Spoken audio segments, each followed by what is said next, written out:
Cette émission vous est présentée par Tourisme Bas-Saint-Laurent, qui vous invite à découvrir les nombreux trésors de cette magnifique région de l'Est du Québec, là où le fleuve et les îles font partie du quotidien. Et par Aviation MH de Rivière-du-Loup et son propriétaire Martin Yvon. Profitez des services de taxi aérien et d'introduction à la voltige. Survolez la région, seul ou entre amis. 88 894 7492. Les îles du Saint-Laurent.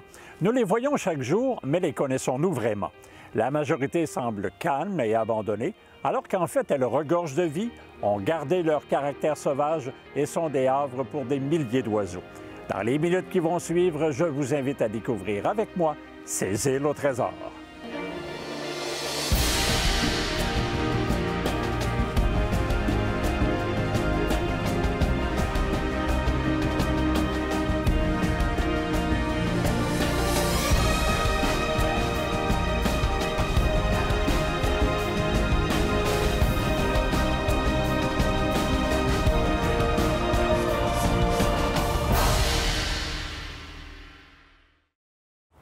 Ici Michel Harvey, bienvenue à cette émission des îles au trésor. Cette semaine, nous partons au beau milieu du fleuve Saint-Laurent, à l'île aux Lièvres. Pour nous la faire découvrir, Olivier Caron, guide animateur, ainsi que Jean Bédard, le fondateur de la Société du Vénard, à qui appartient l'île aux Lièvres. Notre chroniqueuse Mireille Poulain nous parlera des effets sur les oiseaux, des perturbations causées par l'homme, tandis que Jean-David Viel nous entretiendra de la faille de Logan, qui est en relation directe avec les îles du Saint-Laurent. La découverte de l'île aux Lièvres commence dès l'embarquement au quai de Rivière-du-Loup dans l'un des navires de la Société du Vénard.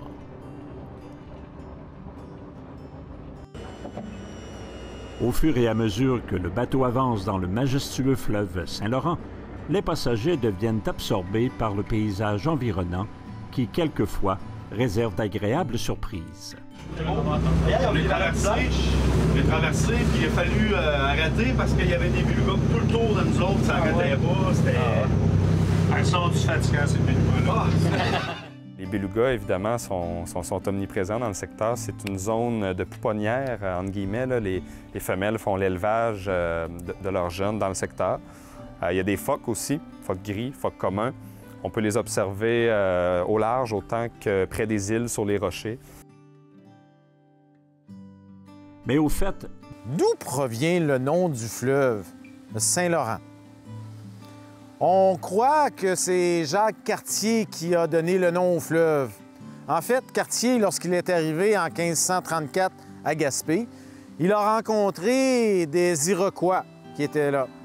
Le chef Donnacona, qui provenait d'un village qui s'appelle Stadacone, il lui indique qu'il y a une grande rivière qui s'appelle la rivière de Canada ou la rivière de Schlaga. Cartier est à la fin de la saison, repart avec deux des fils de Donnacona vers la France, en promettant de revenir l'année suivante. En 1535, il revient et, effectivement, découvre comme tel ce grand fleuve. Le 10 août 1535, Cartier demande à un de ses matelots, « Matelot, je ne sais pas à quel saint me vouer aujourd'hui. Regarde sur le calendrier et dis-moi quelle est la fête du saint aujourd'hui. » Le matelot de consulter son calendrier et de lui annoncer, « Capitaine, aujourd'hui c'est la fête de Saint-Laurent. » Alors Cartier de s'exclamer, « Voilà, nous sommes dans une baie ici, ce sera la baie Saint-Laurent. » Il n'a pas du tout nommé le fleuve Saint-Laurent. C'est avec le temps, avec les usages, que ce nom s'est propagé. En fait, Champlain commencera à l'utiliser sur ses cartes dès 1608 et éventuellement, de la baie, du golfe, de l'estuaire, le nom se propagera au fleuve tout entier. Je dis souvent que le fleuve, c'est chez nous. Moi, je suis né ici à Rivière-du-Loup, pas tellement loin du fleuve. Toute ma vie, je l'ai eu sous les yeux. Et quand j'ai l'occasion d'aller à l'extérieur, parfois, ça me manque. Vous savez, le fleuve, pour quelqu'un qui a vécu à côté toute sa vie, c'est notre repère principal. Et j'étais loin de me douter dans ma vie que j'en aurais la responsabilité sur le plan de la gestion de son développement pour les prochaines années. Je suis responsable de la stratégie maritime, mais entre le moment où je suis devenu responsable de la stratégie maritime et mes débuts à Rivière-du-Loup, il s'est passé une cinquantaine d'années. Le fleuve, ça fait partie de ma vie. Et dans la vie des Québécois, nous sommes tous une créature du Saint-Laurent, en quelque sorte. On est arrivé par le fleuve il y a maintenant quelques décennies, pour ne pas dire des siècles, et on s'est approprié le fleuve. C'est un bien économique, mais c'est d'abord et avant tout un bien environnemental, c'est un bien social et c'est un bien collectif. C'est tous les Québécois qui sont concernés par le Saint-Laurent. Et il est tellement différent d'un endroit à l'autre, d'une rive à l'autre, qu'on soit en Gaspésie, qu'on soit en Mauricie, dans le Bas-Saint-Laurent, ici à Rivière-du-Loup, le fleuve offre une perspective qu'il n'offre pas ailleurs, alors que c'est autre chose, mais toujours complémentaire. Alors, on envie le fleuve parce que sur le plan économique, c'est important. On l'admire, on le développe à des fins touristiques, on l'observe, mais on l'aime d'abord et avant tout.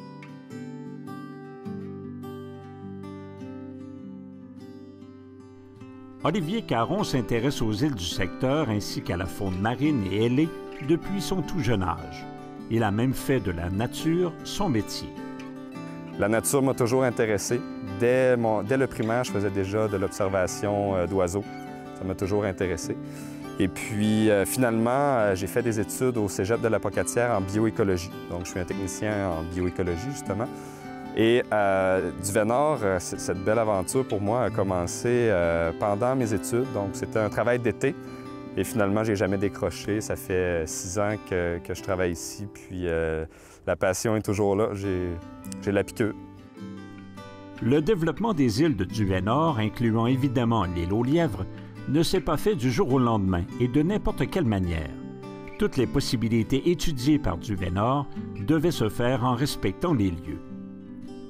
Quand on a acheté les îles, le but premier, c'était la conservation. Mais on n'était pas certain de la façon dont on s'y prendrait.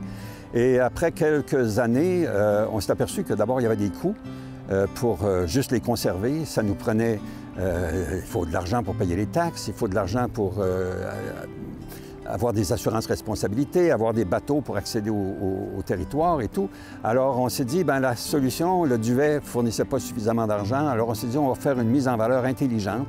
On va déterminer des endroits où on peut accéder aux îles sans menacer la faune puis sans compromettre l'intégrité écologique. Et ce qu'on a fait, on a décidé d'ouvrir le phare du Poids-à-l'Eau-de-Vie. On l'a remis dans son état pimpant comme quand ils l'ont construit. À l'île aux lièvres, bien là, on avait beaucoup plus de possibilités parce qu'il y a relativement peu d'oiseaux qui nichent à l'île aux lièvres et les gens peuvent circuler sans porter préjudice à la faune. Alors là, on a mis plus d'efforts.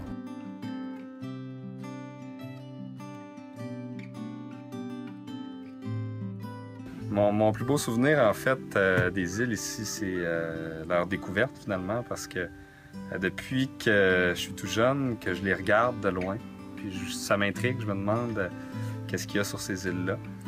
Et quand je les ai découverts, ben là, c'est la richesse du lieu là, qui m'a complètement jeté par terre. C'est la beauté aussi de l'endroit, puis le fait que ce soit un milieu protégé. Ça m'a vraiment ému.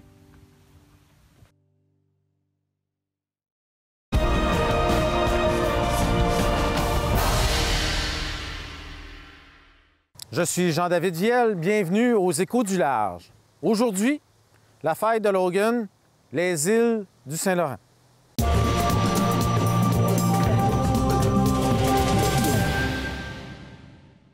Plusieurs d'entre vous reconnaîtront sûrement l'endroit. Aujourd'hui, nous sommes à Notre-Dame-du-Portage, au Parc des Grèves. En face de nous, de l'autre côté du fleuve, le territoire de Charlevoix. En fait, le territoire de Charlevoix et de la Côte-Nord est une région géologique qu'on appelle le bouclier canadien. Ce sont des roches qui sont âgées de 1 à 1,4 milliard d'années, qui sont parmi les plus vieilles sur Terre. Ici, à Notre-Dame-du-Portage, nous nous retrouvons sur des roches qui sont sédimentaires, sur des roches qui sont âgées de 400 millions d'années. d'une formation qui s'appelle les Appalaches. En fait, les îles du Bas-Saint-Laurent appartiennent à cette région géologique. Du haut désert, il est facile de voir une ligne de ces îles partant de l'île aux Fraises, l'île aux Lièvres qu'on distingue un peu à l'horizon, et l'île Rouge qui se situe à l'embouchure du Saguenay, sont finalement le dernier rempart ou la dernière limite des Appalaches. Il y a 400 millions d'années de cela, des mouvements tectoniques ont rapproché des masses de roches les unes des autres. Il y a eu un contact qui s'est fait, ce qui a formé la chaîne de montagnes des Appalaches. Les masses de roches ne se sont pas dissoutes l'une dans l'autre. Au contraire, elles se sont collées l'une à l'autre, ce qui est aujourd'hui appelé la faille de Logan. La faille de Logan n'est pas une faille active comme celle qu'on entend souvent parler au niveau de la Californie. C'est plus un joint de contact. Certaines personnes vont accuser cette faille d'être à l'origine des tremblements de terre qui secouent la région. En fait, ces tremblements de terre sont plus causés par des micro-fractures qui ont été faites dans le sol lors de la chute d'une météorite dans le secteur de Charlevoix, ce qu'on appelle aujourd'hui le cratère météoritique, où le mont des éboulements représente le centre de cet événement.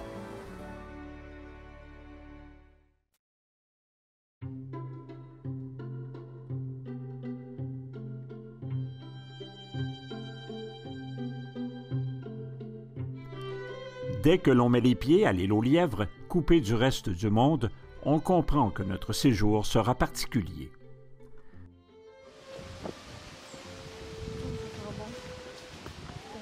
Alors, à l'île aux Lièvres, on a construit une auberge, une petite auberge de 9 chambres.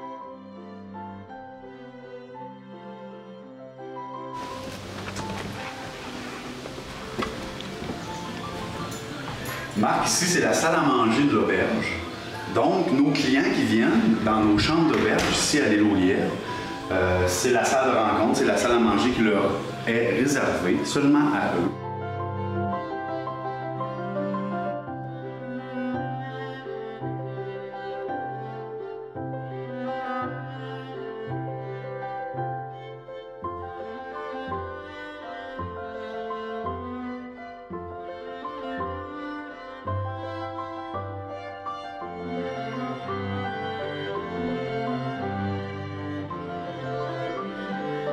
On a présentement 6 chalets qui peuvent héberger entre 2 et 6 personnes. Certains de ces chalets-là sont extrêmement modernes, tout à fait contemporains en design. D'autres sont très efficaces, même s'ils sont d'un caractère un petit peu plus champêtre.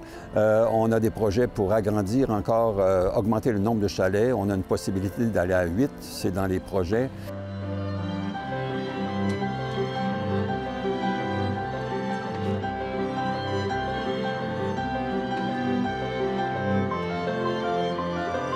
Les habitations de l'île aux Lièvres n'ont véritablement rien à envier aux grands hôtels de ce monde, dont peu sont situés dans des endroits aussi enchanteurs, avec une vue imprenable sur les îles.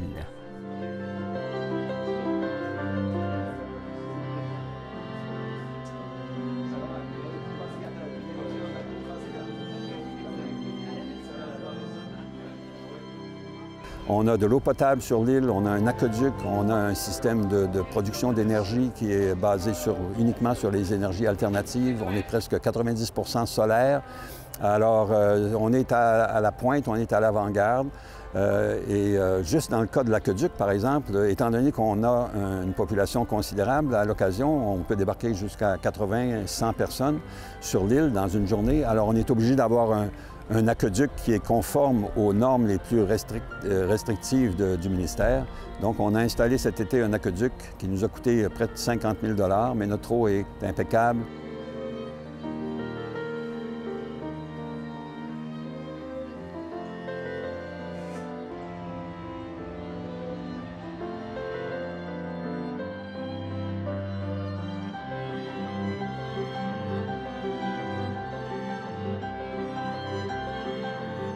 Il y a du camping, il y a 23 sites de camping ou emplacements de camping. Il y a 4 campings. Les gens peuvent venir camper à l'extrémité ouest de l'île aux Lièvres. Ceux qui sont ferrés, des vrais, là, qui peuvent marcher 3 heures avec un sac à dos de 80 ou 90 livres sur le dos. Alors, il y a toute une plage, une fourchette d'opportunités. Des campings plus faciles, tout près de l'embarcadère, où on a accès à l'eau potable.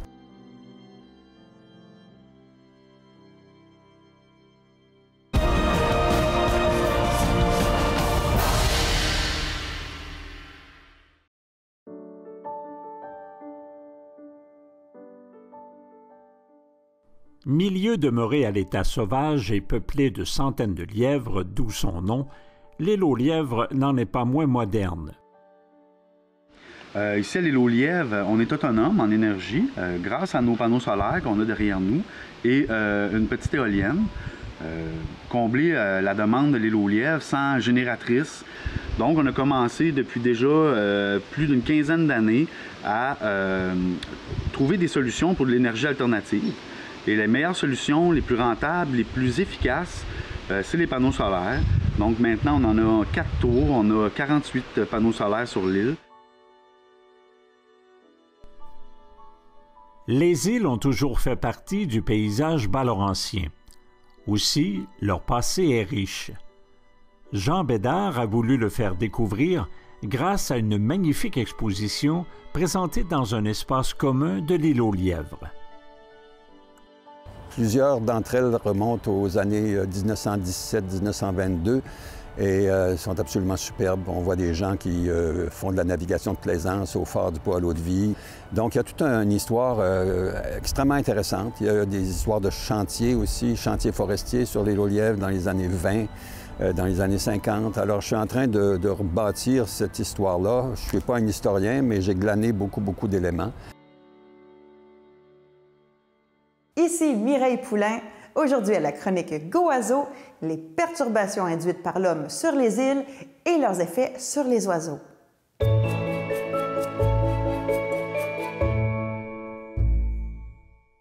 C'est à partir de la moitié du 17e siècle que les Européens vont commencer à utiliser les îles du Bas-Saint-Laurent. Certaines îles sont défrichées partiellement pour pouvoir faire de l'agriculture. Donc, on a une certaine perte du couvert forestier et donc de la quantité d'oiseaux forestiers qui peuvent y habiter, tandis que dans les milieux agricoles, d'autres espèces d'oiseaux peuvent venir s'établir, des espèces de milieux plus ouverts. Sur certaines îles, les terres agricoles ne sont plus cultivées. Ça donne place à un habitat encore meilleur pour les oiseaux de milieux ouverts, car on a des espèces naturels qui poussent et aussi des arbustes qui commencent à pousser et qui diversifient l'habitat. Le plus grand danger qui subsiste aujourd'hui, c'est justement le dérangement. Les îles sont particulièrement prisées pour la villégiature. La construction elle-même d'immeubles peut aussi nuire. Si on sort du Bas-Saint-Laurent, je prendrais comme exemple un endroit très prisé, l'île des Sœurs. C'était un endroit où on retrouvait beaucoup d'oiseaux, spécialement en migration. Une bonne concentration d'oiseaux de toutes sortes et sur une bonne partie du boisé, on y a construit des condos.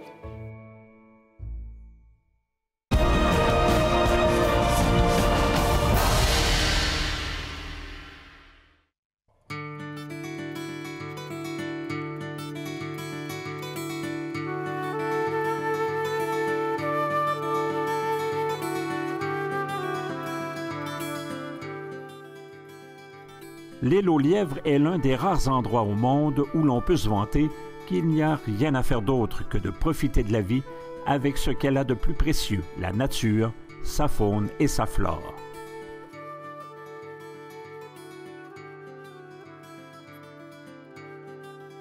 On offre un produit qui est sécuritaire, qui est novateur, qui est en même temps traditionnel. On n'a pas d'accès vidéo, on n'a pas de glissade d'eau, mais on a un milieu naturel qui est vierge, qui est sensationnel.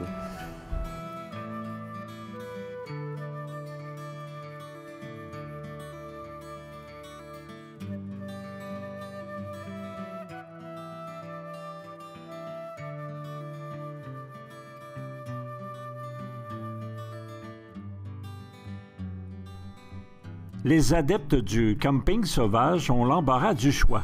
Ce couple de Français a bien voulu nous faire partager leur aventure.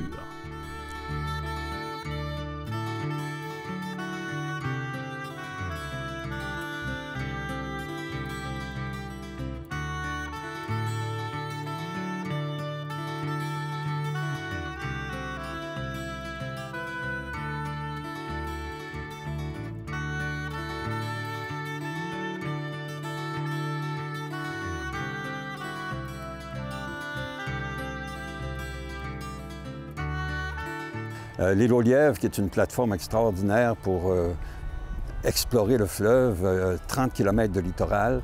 On a fait de l'hébergement, on a une auberge là-dessus, on a des chalets, il y a des opportunités de camping.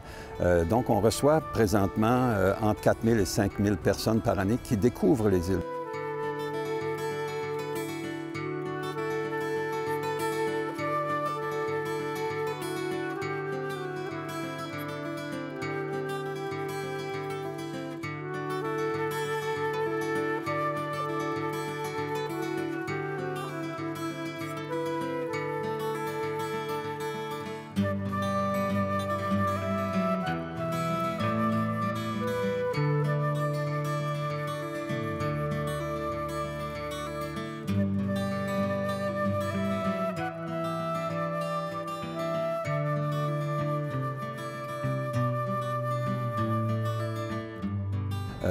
On a un service de traversée qui est malheureusement régi par les marées, mais on a des bateaux qui sont avec nous qu'on a depuis 10-12 ans, qui sont des perles pour la navigation. C'est des bateaux d'une grande qualité, absolument solides, sécuritaires. On a des équipages qui sont formés, on a des capitaines qui sont avec nous depuis 20 ans, donc beaucoup d'expérience.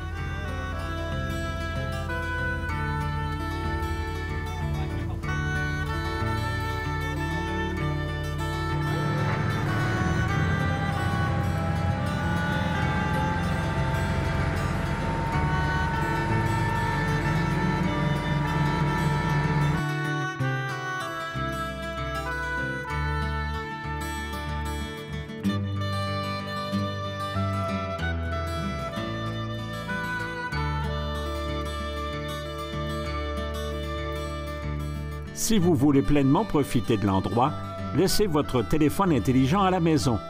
Vous entrerez ainsi plus facilement en communion avec l'intense vie qui vous entoure.